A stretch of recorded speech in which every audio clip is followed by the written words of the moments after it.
everybody. Thank you for coming along to the beginning of our Small Business Week. I hope you can make it to all of our talks as well. This morning we have Neil Silversides. Neil is actually a friend of mine, but he's also the Engineering Manager at Construction Project Management. His role is to, well, he'll tell you more about his role, but his career includes roles in project management, strategic development, asset management, and building of businesses for companies as big as Boulderstone and Abbey Group. And I'm sure that he's worked on some big constructions that he can tell you all about as well. His current contract provides business management, project and operations management solutions to the civil engineering and construction industry. So welcome, Neil. Thank you. Thank you. Morning, guys. I won't bore you too much with all the projects I've done because I'm a lot older than I look. So, but look, I guess as Karen said, I'm an electrician by trade. Started as an apprentice electrician.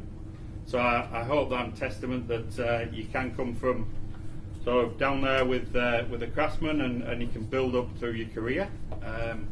I like to think it's through hard work. It's certainly not through the fact that I've got a superior brain. That is for certain. My wife will testify to that. So I've been through various careers as an electrician, as I say, built up to an operations manager in the UK, managing 180 people. So I've had 7 years in Australia, working as a regional construction manager for Abbey Group and Boulderstone. And I've recently taken up the role as engineering manager for CPM. CPM, as Karen said, we're project managers, so we're consultant engineers, project management, and my role is to actually manage that business. So at the moment I'm currently writing a business plan for my business, so this was actually quite good for me. It allowed me to have a bit of a think through and remind myself of what I've got to do in the next couple of months. So hopefully today I'll be able to set the scene for you. What I'm going to try and do is explain the fundamentals of business planning and the business plan. I'm certainly not going to be able to tell you exactly how to write your business plan. From what these guys have told me, a lot of you guys are looking to run your own businesses. I think that's great. I think it's admirable. And you know, I wish you all the luck. What I'd like to do is, hopefully technology won't let me down, is just to sort of set the scene. I'll start with a video, and that's a good start. There we go. And hopefully I can get it to stop as well at some point.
Gordon, host of the Startup Daddy.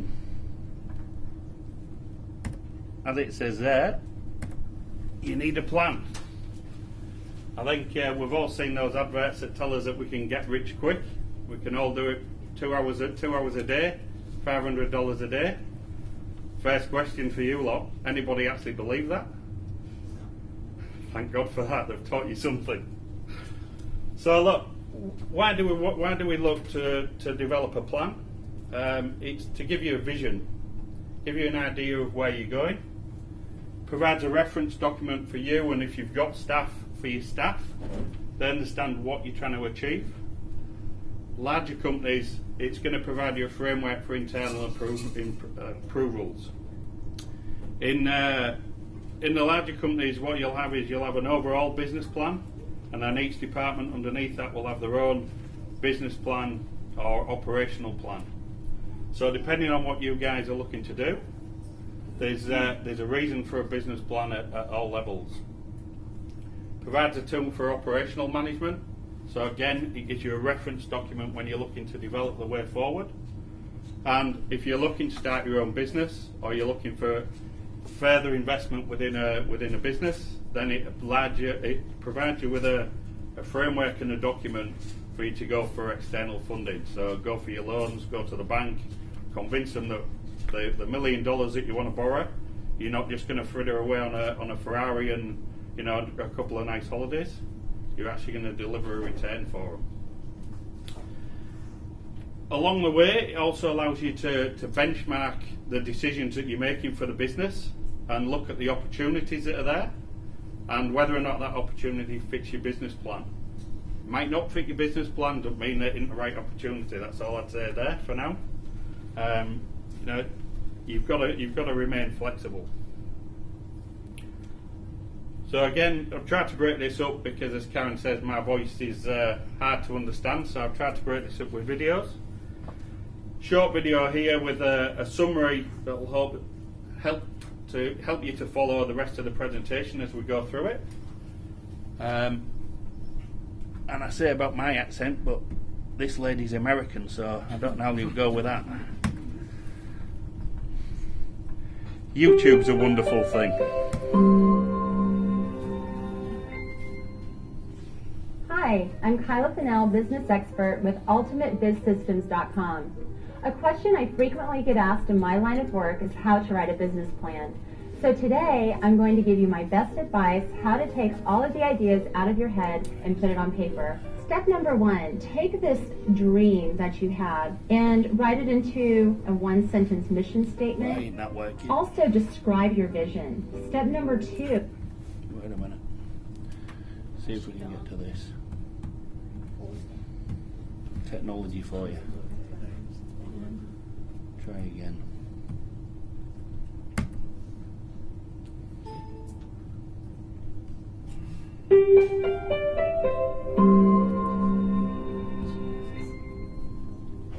Hi, I'm Kyla Fennell, business expert with UltimateBizSystems.com. A question I frequently get asked in my line of work is how to write a business plan. So today, I'm going to give you my best advice how to take all of the ideas out of your head and put it on paper. Step number 1, take this dream that you have and write it into a one-sentence mission statement. Also describe your vision. Step number 2, it's very, very important that you set goals. You really want to think about what is success for you. You want to think about short term, what is my business going to look like in 12 months? You want to think about a medium goal, which is 1 to 3 years. And also long term, where do you want your idea or company to be in 3 to 5 years? Step number 3, you want to write down and determine what is your unique offer. You're going to want to make sure it's definitely different because that makes less competition for you out there. Make sure your message is very simple. If people don't get what you're trying to sell, you're not going to sell very many of whatever you're trying to sell. Make sure it's very narrow and tight. Again, you don't want to service everybody. And the perception of your unique offer to your customers must be one of very high value. Like they're going to dig into their pocket and pull money out and pay you for this. Step number 4 is your marketing. Once you've defined your unique offer, how are you going to get the word out to people? How are you going to, make the product or service attractive to those that could potentially buy it? And the way you want to go about this is, number 1 is price point. There's a certain price that people that are willing to pay for whatever you have to offer. If it's too high, then your business may suffer. If it's too low, then maybe it devalues it. So you really want to think about the price points, do some research on what other people are charging for something similar. The message, what do you want when people think about your product and service? What's the feeling you want them to get? And how are you going to get that word out? Once you finally define what your message is and what you're all about, think about all the multiple ways that you can get the message out to your community and to the world. Step number 5 is you want to research the demand. This is so important. By studying the competition, maybe you're not as unique as you thought you were. Also, saturation. If you have one cookie that 100 people are wanting, they're all buying for that one cookie, you can charge more for the cookie, right? Now, if you have 100 cookies of one person, guess what? It's saturated with cookies, so I don't think, there's not going to be a high value for that cookie. So really make sure that your market share is going to be strong when you enter in, and that's not oversaturated. Step number 6 is the market. You can research whether the market that you're getting ready to enter into, is it booming? Is it declining? It may not be something that you want to even enter if you find that this is a dying industry and market. Step number 7, your customers. You want to really define who is going to be buying your product and service. For instance, Harley Davidson. They know that their customer is a 47-year-old accountant. You may be thinking, wow, that is really, really specific. The more focused you can get with who your customer is, guess what? All the other pieces fall into place. You know who to market to. You can really make this dream a reality when you can figure out who's going to be giving you the money for what you're offering. The most important thing when you're going through this to remember is make sure that it lines up with your passion. Something that you absolutely love, that you'd be excited to get out of bed every single morning to do. I'm Kyla Fennell with UltimateBizSystems.com, and that is how you write a business plan. I think one of the key things that she says there is right at the very end. Make sure that it's something that you're going to enjoy. Just talking to Steve earlier, what the career path that you take is going to be something that you're doing for a long time. It makes it a damn sight easier to get up in the morning if you actually enjoy what you're doing. So you've got to consider that when you're going forward. Not quite sure that all the bikie gangs are full of 47-year-old accountants myself, but I'm sure Harley Davidson have done the research. So Kayla had 7 points. I've actually got 10. Look, I guess the point is that the logic still remains the same. So you guys, as I say, some of you are looking at your own businesses. Doesn't matter whether it's a new business, an existing business, a large business, small business, the structure and the logic behind a business plan is the same no matter what. So what are the 10 steps? You've got to define your business activity, and I'll go into each one of these in more detail. You've got to understand the current status of your business. What are you good at? What are you bad at? Review the market conditions and the competition, as Kayla said with it in hers. Define your business objectives and the planning period. Are you going to write the business plan for 5 years, 1 year, something in between? And you've got to be able to identify the risks, the threats, and hopefully some opportunities to take it forward. You've got to develop ways to maximise those strengths. So you've identified your strengths and the opportunities. How are you going to make the most of them? Minimise your weaknesses and threats. Take out the competition. Develop your strategies to meet those objectives. So you've set your goals. How are we going to deliver them? And that feeds into your working plan. So your working plan is actually where you start detailing out how are you going to deliver what you want to. You've then got to calculate your costs and revenues to develop a financial plan.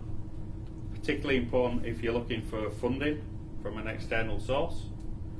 And then after you've done all that's nice, you sit around with a coffee and a notepad and you do what you think is great. Then comes the hard work. You've actually got to turn that into a document, a written document, so that you can follow it and take it forward. Thing to take away is that looks pretty daunting. Remember, the plan needs to be appropriate for your business. So relate the terms in there to your objectives and to your business. It's not every one of these has to be ticked off in that particular order and using those terms. So what does define a business mean? It starts off very simple. It's a list of the basic business information. Who are you? Where are you based? How many employees? That type of thing. Current mission statement. Obviously, if you're a new company, you're not going to have a current vision statement. Summary of the last few years financials. So again, if you're an existing business or you're going into an existing business, to move forward, you've got to understand what's happened in the past. So, all important. What is the structure? If it's a bigger company, you could have various departments and a large number of people within the organisation. So it's important to understand the structure. If it's a one-person business that you're setting up, a DJ business, whatever, not really appropriate. It's one box. Current infrastructure and assets. Big words for what do you own and what do you want to what are you going to need. What is your offering? What's your current product and service? Is it a web-based service? Is it a DJ for weddings? What is it? Core competencies. What are you good at?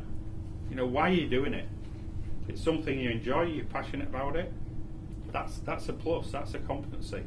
You're good at it, you enjoy it, you're passionate. So, SWOTs. I believe you've all heard about SWOTs. Just got another short video, and it is only short. Just to remind us all what a SWOT is.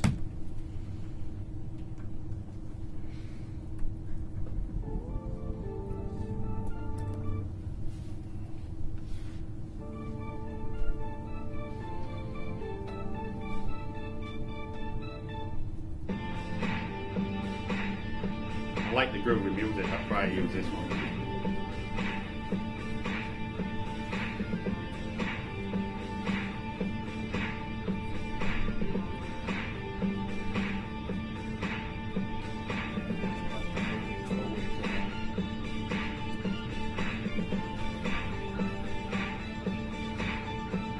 Technology. Come on.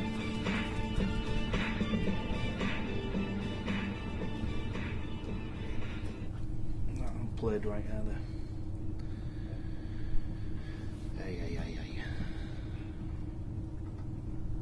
There we go, now it's working. Since it's only 43 seconds, we'll try again.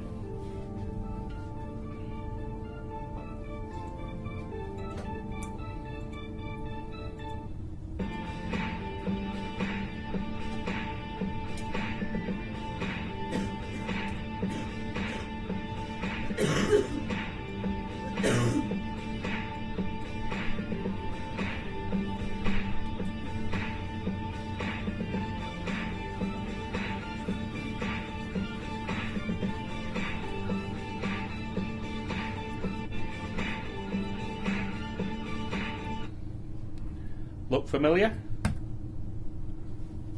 Yeah? Good. That'll save me a lot of talking.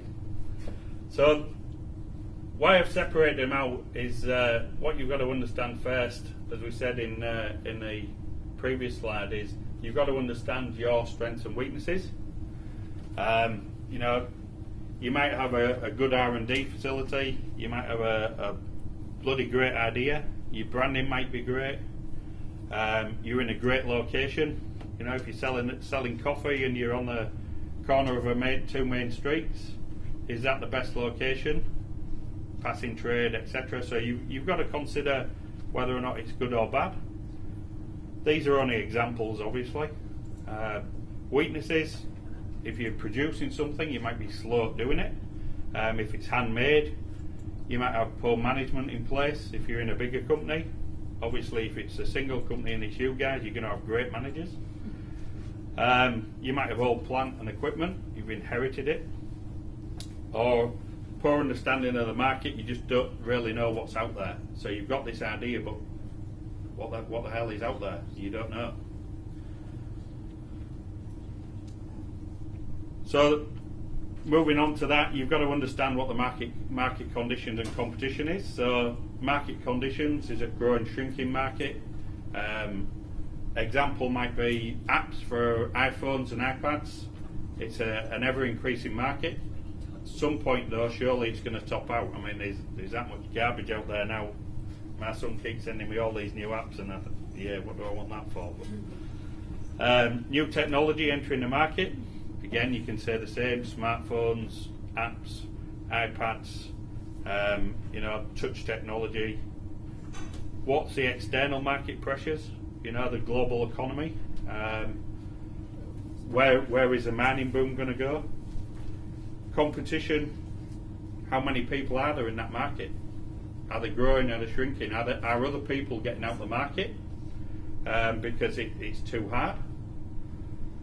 It all sounds daunting, but actually, if you sit down and try and relate it to your own circumstance, it will become easier. It will make a lot more sense. So, what aspects are they better at than you? What aspects are they worse at? Feeds back into the strengths and weaknesses. Can they buy market share? Your supermarkets, prime example. They don't care if they lose on a pint of milk, a litre of milk, because they're going to make it back off you everywhere else. Consider undertaking external benchmarking. I guess this is one of the few areas in writing your business plan where external people can help you. Go do some market research, see what's out there. You've got to have the money to be able to do that, but that's an area where an external person can help you. Most of the time, it's going to have to be you guys. You know what you want to be. You know where you want to be. You're the only people that can write a business plan for you. Don't be kidded by these external people that come in and say, I'll write you a great business plan for $5,000. It's not going to work. And above all, be honest with yourself. Don't kid yourself that you're the only one that can do it, that you've got the best product in the world. If you haven't, if you have, great. You're going to make a mozza. Define the objectives.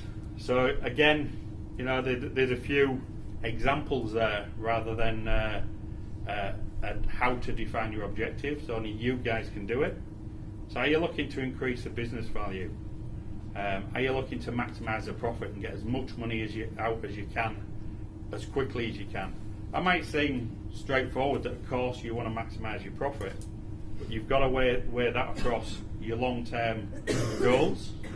Sometimes you might be better off having a steady profit throughout the gestation of your plan and your company.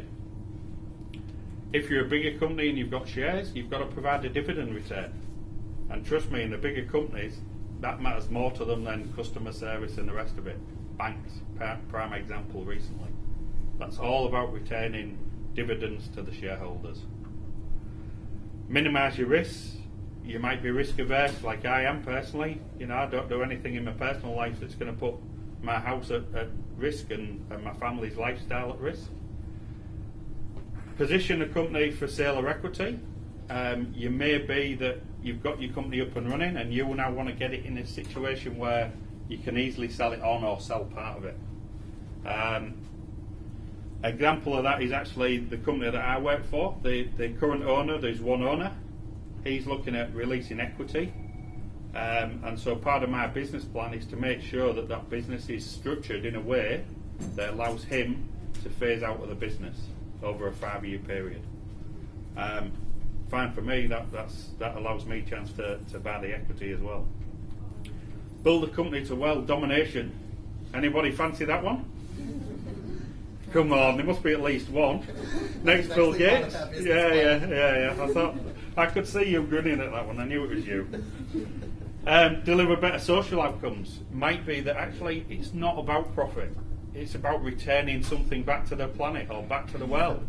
Plenty of organisations out there that have that as a goal. Greenpeace, there's loads of them. Don't pay the bills, but... So, back to your SWOT analysis, this time focusing on the opportunities and the threats, and obviously your risks. These tend to be external, so you've got things like the market's growing quickly, that's an opportunity. There's a good chance for it to expand and make some return. Labour market might be that there's opportunities within the labour market for you to get hold of good people quickly. Exchange rates, so you might have low material costs, which is certainly the case at the moment. Government policy, you can put that into both, depending on what your view is and where you are, what your product is. Threats, risks, market reaching maturity. So that's things like, think of an example. Your bog standard mobile phone. Everybody's got one. How long are they going to keep selling them?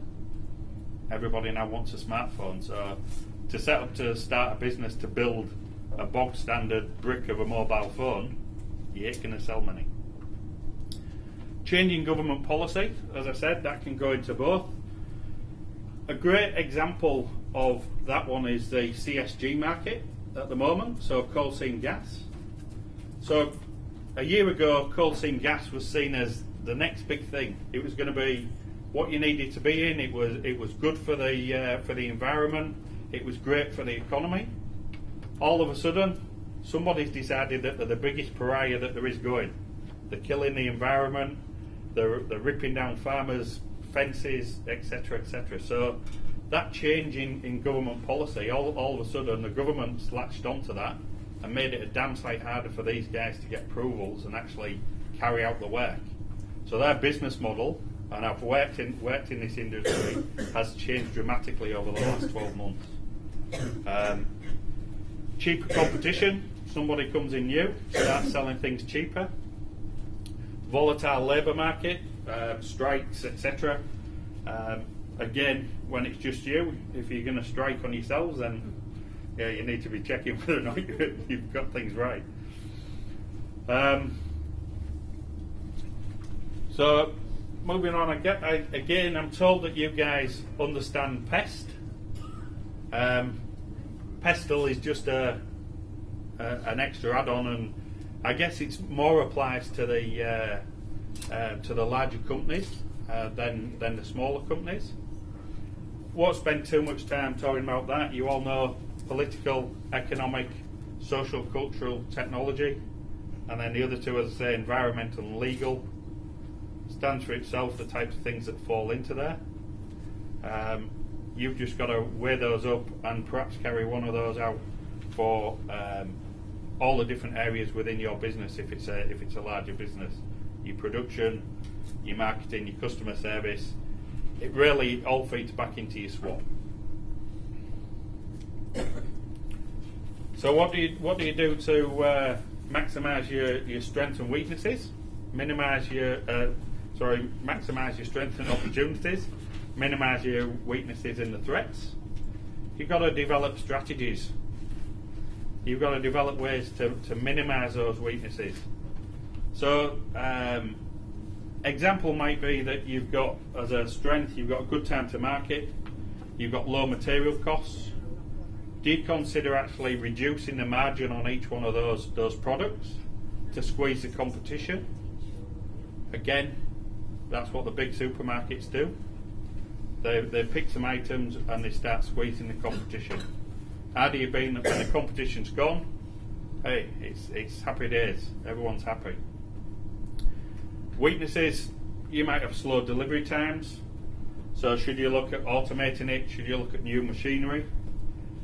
Outsource certain elements of it. So if you're there trying to build a business and your business is making up flower pom-poms for people to put in their hair, you're stuck there doing this all day. You're not building your business, you're not selling your business. So nobody's going to know that you're there and buy it. So maybe outsource it. Give it to somebody who needs to be at home all day. Let them make the product for you. Let you get out and do what you need to do. Develop a plan to deliver on the opportunities. So that might be the elections coming up. You know, we've known for months that there's a state election about to happen. If you were in printing, surely you would have looked to increase the staff that you've got available around that time. Look to make sure that you've got your raw materials in place. Go and see the parties and the candidates and try and lock them in early for you to do their printing. Because that's going to be a short-term thing for a month where printing's going to go mad. You go to a printer's today, you won't get a place in some of these. So look for opportunity, there's a short-term or long-term. find ways to mitigate your competition strengths and to exploit their weaknesses.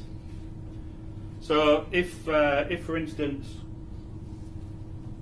they're low cost, low quality product and you're high cost, high quality product, then perhaps you look at, well, okay, I'm going to make mine a two-tiered product. I'm going to offer a low cost, low quality product and still continue to hit my high quality, high cost product, so that you're reaching more of the market and you're taking away their differentiator.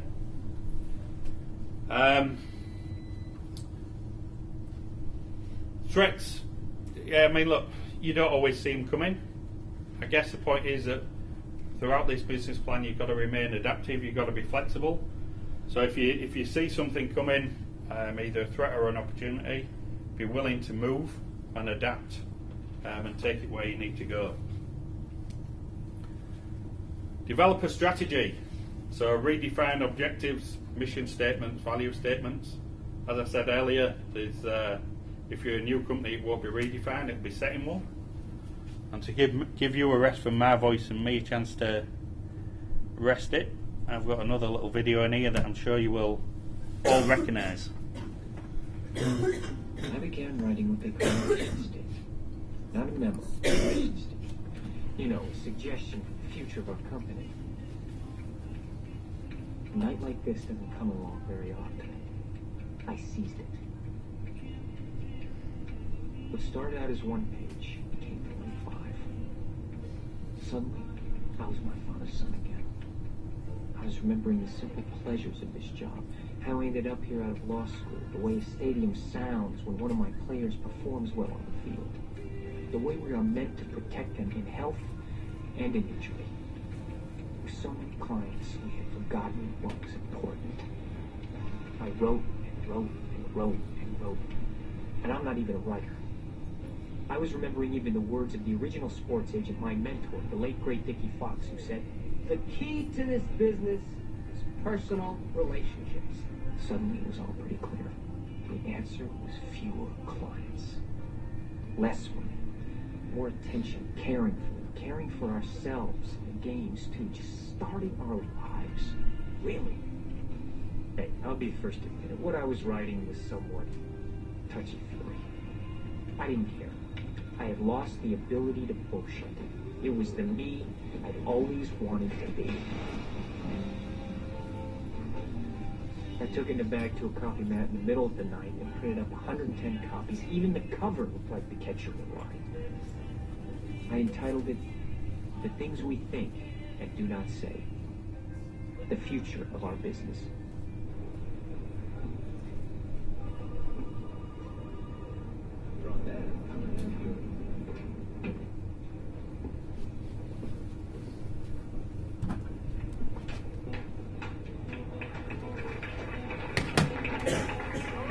Finally, someone said it.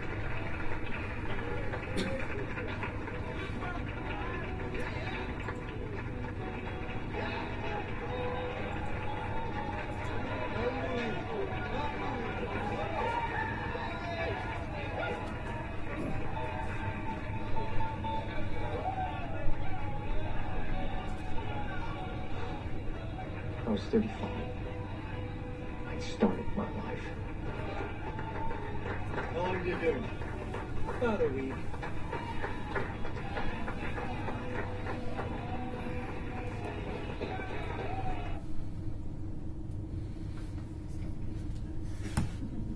So I guess most of us struggle with writing a vision statement, mission statement. It's effectively, very simple terms, what do we want to be? Where do we want to go? Jerry, we've all seen the film. He was mocked, he was laughed at. You know, what an idiot. But he was passionate, he believed in it. And he stayed true to that vision. And as you all know, and even the blokes, so don't pretend you haven't seen it. It all worked out in the end. So, good ideas, you know, they can be ridiculed. Facebook, everyone thought he was an idiot. Some people still do. Apple PCs, you know, when the first PC came out, never going to take off. Never going to happen. Why the hell would people want these in the house? Now people have multiple ones in the house. Richard Branson, nearly every idea that man comes up with gets mocked. He gets told he can't do it. What does he do? Just makes him more determined, and he goes out and he does it. A great man. What did they all have in common? They had an idea, they had a belief, but they also had a plan. They developed a plan to get to where they want to be. They had a strategy. So what have you got to do? You've got to identify the product and service offering. What are you going to sell? What do you want to sell? Is there new market sectors out there? There's plenty of different ideas out there, new market sectors, and we said the apps and things like that. Identify where your competitive advantage is, what makes you special. So when the iPhone came out, it was the apps that made it different, made it special. Now you've got Android and the rest of them all coming on board. Karen's husband actually develops apps for these phone people, so I hope he's got another career plan, Karen, because that'll come to an end shortly. Maximise your strengths and opportunities, as we've talked about. Minimise your weaknesses and your threats. What new infrastructure or assets are you going to need? Is there any systems that you're going to need? Do you need a financial system? Do you need a health and safety system? New personnel, can you do it on your own? Do you need to employ somebody? Do you have the right skills, or have you got the idea but you need to bring other people in to actually turn it into reality? That's not a bad thing. That's your strategy. You then go out and you identify who the right person is, and you get them on board. You sell them your idea, and you go and have a great life together. You develop a business, start going on holidays, buy your Ferraris, all great. Subcontract or outsource, as I've talked about, so it's not a bad thing. If you know that you haven't got the skills, you can employ somebody, you can outsource. It's not against the rules. Do you want to go organically or through acquisition? Again, this is more when you're in the growth stage. Just to sort of, the difference is organic basically means that you grow one person at a time, one product at a time, and you do it slowly and over a period of time. Acquisition growth basically means that you identify somebody who you think you can improve on their business, you go out and buy it, hopefully at a cheap price, and you turn what was a poor company into a good company. Sometimes you've got to buy a good company as well, and you won't increase the profit, but at least you're getting their profit. So the working plan, that breaks your strategy down into areas it can follow. So identify any gaps that you've got in your research. You might want to go out and look at the competition more. How are you going to do that? Are you going to employ somebody to do it? Detail what equipment is required and what its availability is. How soon can you implement it? What improvements will it make? Break it into small chunks. If you look at it as I've got to deliver this, it'll never get done because it just blows your mind. Break it down into small chunks that are manageable and you can deliver, and you'll work your way through it. Allocate tasks and roles. So in a bigger company, you can allocate other tasks to different people. If it's you on your own, guess what? There's only one person that's going to carry out the task. Develop a program to deliver it. So by that, what I mean is literally develop a month-by-month program on when things are going to be delivered and when you want them in place by. So new machinery, you want to get this new machinery up and running by July. Therefore, when do you actually need to buy it so you can get it installed by July? Is it 2 days lead time? Is it 6 months lead time? So you've just got to think through every part, and if you break it into a program and a plan, then trust me guys, you'll deliver it. Financial plan. This again is one area where again an external person might be able to assist you. If finance isn't your strong point, there are people out there who can help. It's a bit that frightens most people off, but it's essential, and particularly if you're going for the external funding. So you need to know what you can charge for your product and how many you're going to sell, so you know how much money you've coming in. And you need to know what the costs are going to be on the other side of the ledger. So you've got to know your real costs for the existing business. So that's often termed OPEX, operating expenditure. That's things like your wages, your building costs, your phone costs, ongoing recurring costs basically. Anything that you're going to have to pay on a monthly basis or quarterly basis, whatever. Identify your CapEx costs. So are you going to have to buy new equipment? CapEx is capital expenditure. It's one-off purchases usually, and again this might be new equipment, new premises. You need to decide how you're going to fund it. Are you going to go to a bank for loans? Are you going to use your cash reserves? So you're going to dig into the company's own pocket from and spend some of the profits that you've had before. If you're looking at a new business stream, you've got to develop the OPEX for the new business stream. You've got to know what that new stream is going to cost to run, and you've got to know how much you're going to make from it. If the OPEX costs outweigh the revenue, don't bother unless it's only for the first 3 months till you get started. So develop a cost and investment plan. That's done from above. Once you know what they are, then you can develop that into a plan of when you're going to spend the money against when you need to deliver it, and develop a cash flow. Cash flow forecast is basically your cash in versus your cash out, and it's done on a monthly basis. Big plans are great, but you've still got to be able to fund it. So do you need to get a loan? How are you going to pay it back? If you do go get the loan, you've got to have the money coming in to be able to pay the bank. Otherwise, they're just going to come and take it back. So then you've got to document the plan. So you follow a structure. Keep it short. It doesn't have to be 400 pages long. Write it to suit your audience. As I said at the beginning, if you're going for financials and you're looking to get investors, you need to focus on the dollar side of it and the financial plan side. If you're writing it for internal use, your financials you may not even release to staff. It's got to be written to suit your audience, depending on what you're doing. If it's a big change, consider a change management plan.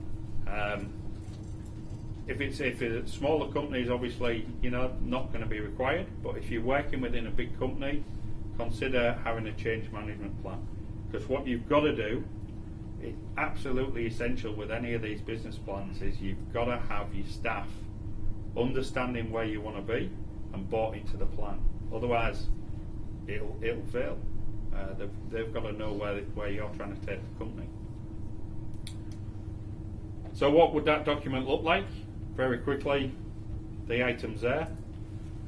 You've got your cover page, executive summary. Executive summary is basically a summary of what's going to follow.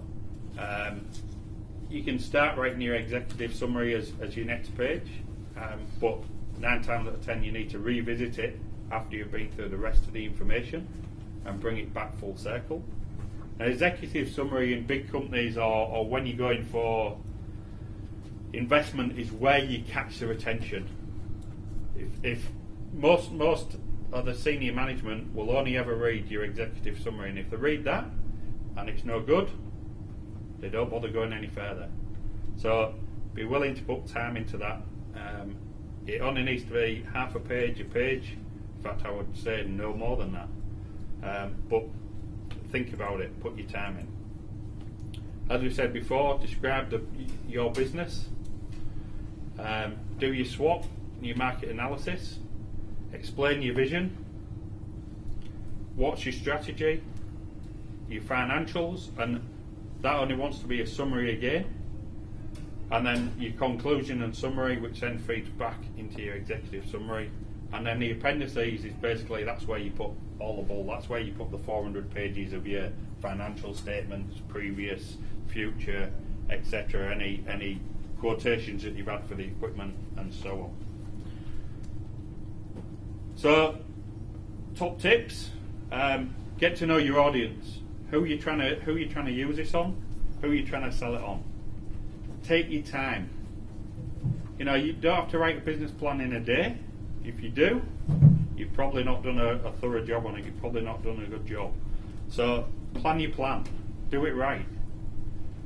Involve your staff or management in the process. Achieve buy-in. So if you're working within a bigger company, actually while you're developing this, go talk to some of the management. Go talk to some of the staff. And get their ideas. Even if you don't use any, the fact that you've actually bothered to go talk to them makes a big difference.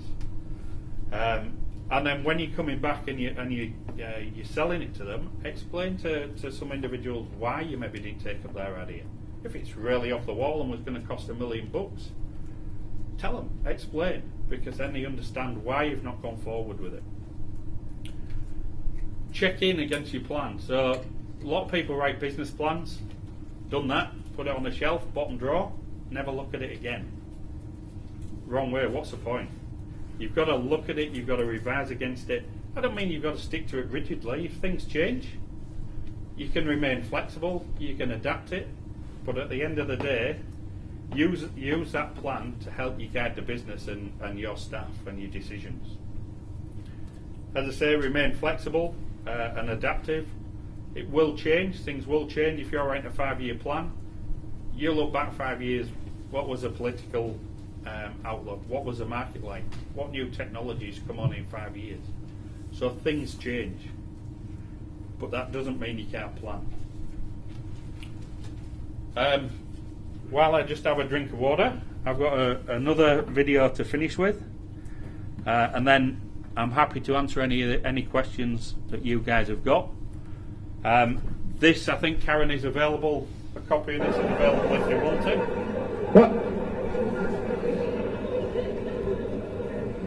But much more to the point. See, all right, I'm going to share a story for you, and it's a story that really kind of changed the whole of what set me on why I'm here today. Because years ago, I wasn't doing this. Many years ago, I was managing a building project, okay? And I walked onto the site one day, and we had 3 guys working for us. 2 had been with me for years. They'd been with me for years and years and years. One was new. He was young. He was he had a light in his eyes. He had a kind of fanatic. He had different. And I was surprised as it came on. First guy, what are you doing? What am I doing, boss? I'm laying bricks. I'm a bloody bricklayer. I'm laying bricks. Flemish Bond, if you're interested. Like. Why are you here? I said to the set. Why am I here, boss?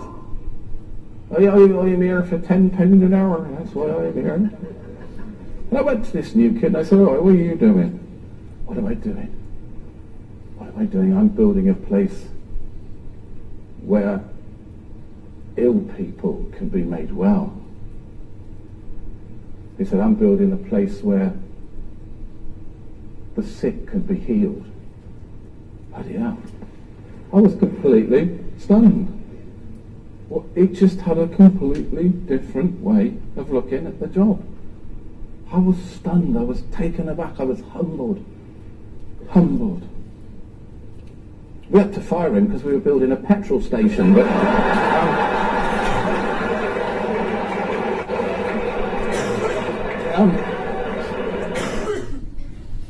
Sorry, I couldn't resist that one. I guess what it does show is, though, that different people have different visions about the same thing. In some cases it can be dreadfully wrong, but if you believe in it, then you'll keep delivering. So that concludes from me, guys. But as I say, happy to answer any questions if you've got any. Otherwise, I'm gone.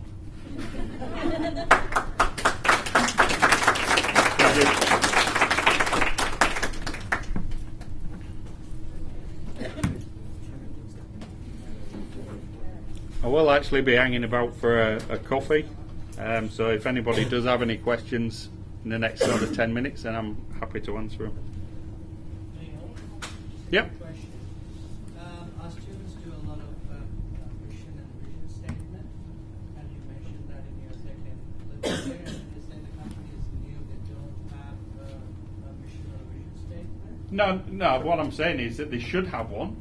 Sure. Yes, what I'm saying though is that in that first bit, I'm saying that you examine your current vision statement. Well, if you're a new company, you're not examining your current vision statement, you've got to write one which came further down.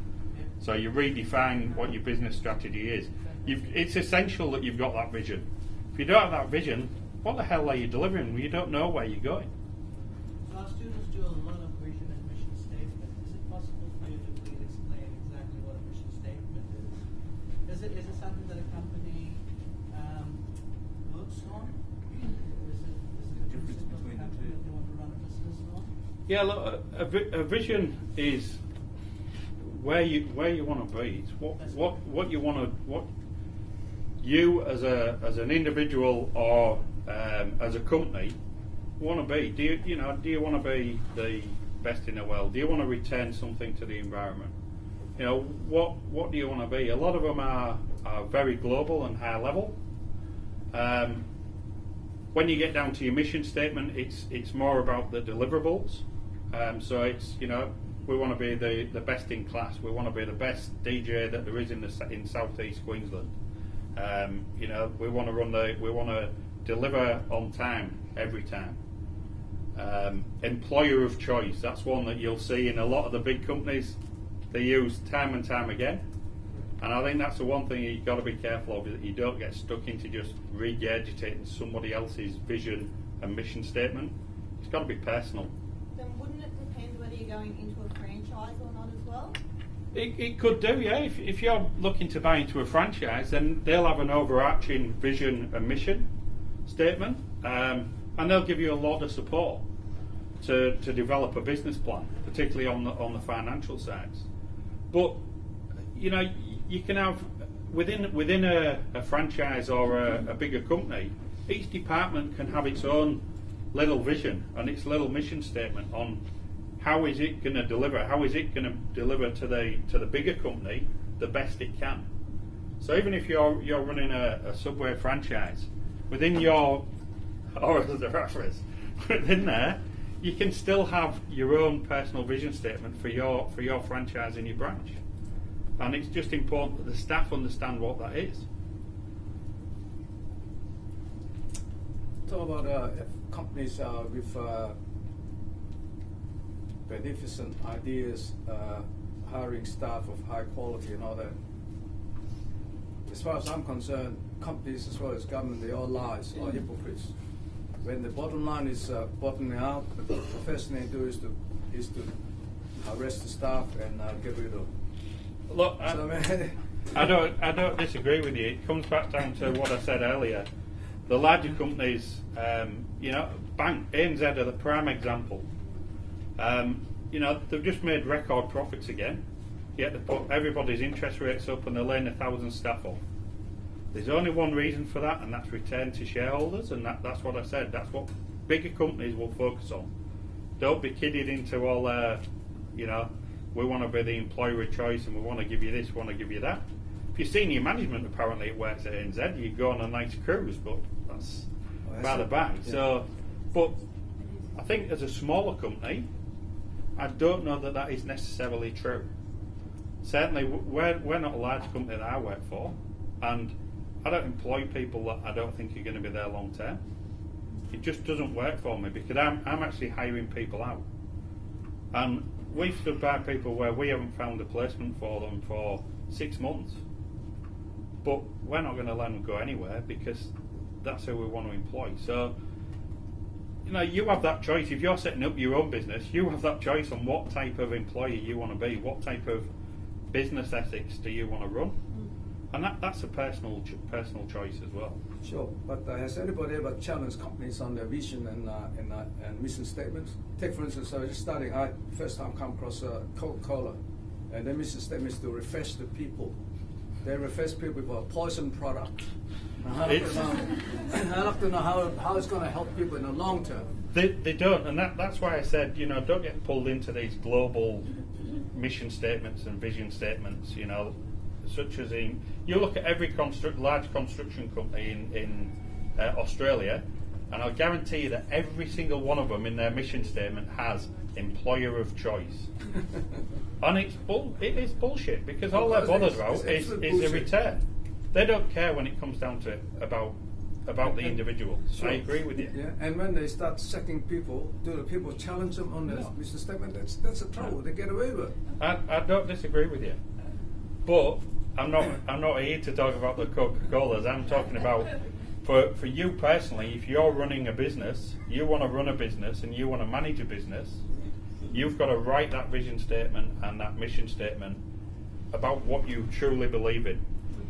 You know, and all right, it was a bit of a joke, but the Jerry Maguire one, you know, in real terms, that went against what his company's vision statement was and what their vision was. So, yeah, all right, it's a film, it's a Hollywood film, I realise that, but you don't have to stick with the norm. If you're not happy with the outcomes, change them. You know, that's why I left a big company. Because I was sick of the political bullshit that goes on. So I did something about it. Yeah. Even a big country, America, right? The Constitution to protect the people's interest and pleasure and whatever, good life. Look what they do now with the NDAA. Yeah, I don't disagree, but you know, like I say, control what you can control, and you know, don't sweat the rest too much, because you'll just drive yourself insane. Concentrate on what you can control. Modern life is a selfish thing. Do whatever you do to get yourself a